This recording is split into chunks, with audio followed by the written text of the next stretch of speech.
SSC 26 তোমাদের কিন্তু সমাজ পরীক্ষা পরশু দিনে অর্থাৎ 5 তারিখে। সো সমাজ পরীক্ষা দিতে যখন বসবা তখন এমসিকিউর দিকে তাকালেই দেখবা যে সৌরজগৎ এবং ভূমণ্ডল এই চ্যাপ্টারটা থেকে কিন্তু এই টাইপের এমসিকিউই আসছে। ম্যাথ দিয়ে দিবে তোমাকে, দ্রাঘিমা অক্ষাংশ এইসব টাইপের ম্যাথ দিবে। সো আমরা যদি একটা ম্যাথ দেখি দ্রাঘিমা রিলেটেড, এই কোয়েশ্চেনটা দেখবা বোর্ডে আসছে এবার। সো এম এবং এন আমাদের দুইটা যে কোনো আলাদা আলাদা স্থান।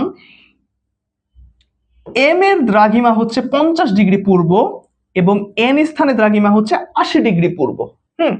তো এম স্থানে স্থানীয় সময় বলে দিচ্ছে আমাদেরকে সকাল 11টা ভাইয়া, এবং এন স্থানের স্থানীয় সময় কত হবে সেটাই হচ্ছে আমাদেরকে বের করতে বলছে। তো এই টাইপের এমসিকিউ আসলে ফার্স্ট অফ অল তুমি এই দ্রাঘিমা দুটার দিকে তাকাবা, এই দ্রাঘিমা দুটার পার্থক্য আগে বের করবা।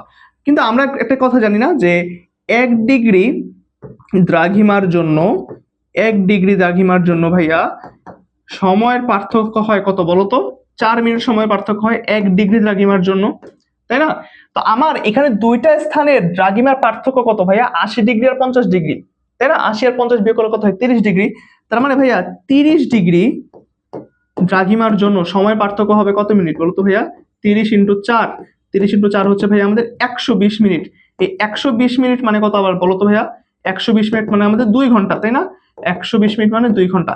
এখন দেখো আমি যেহেতু এন স্থানের স্থানীয় সময় বের করতেছি, এন স্থানটা কোথায় আছে বলতো? 80 ডিগ্রি পূর্বতে আছে না? তো পূর্বতে যখন যাই তখন আমাদের সময় কিন্তু বৃদ্ধি পায়। তো আমি যেই সময়টা বের করছি 2 ঘন্টা, এম স্থানের স্থানীয় সময় 11টার সাথে এই 2 ঘন্টা আরো এক্সট্রা যোগ হবে, মানে এন অবস্থানের যে 80 ডিগ্রি পূর্বের যে অবস্থান সেখানে আমাদের 2 ঘন্টা বেশি পাবো আমরা। তো আমার এম অবস্থানে ছিল 11টা, তার সাথে তুমি যদি আরো 2 ঘন্টা যোগ করো তাহলে কত পাবা বলো তো? কয়টা পাবা? একটা পাবা না? তো এখানে ছিল সকাল 11টা, এই যে সকাল 11টা, তার মানে কি 2 ঘন্টা আরো বাড়লে দুপুর একটা পাবো। এই যে দুপুর একটা হচ্ছে আমাদের গ অ্যান্সার।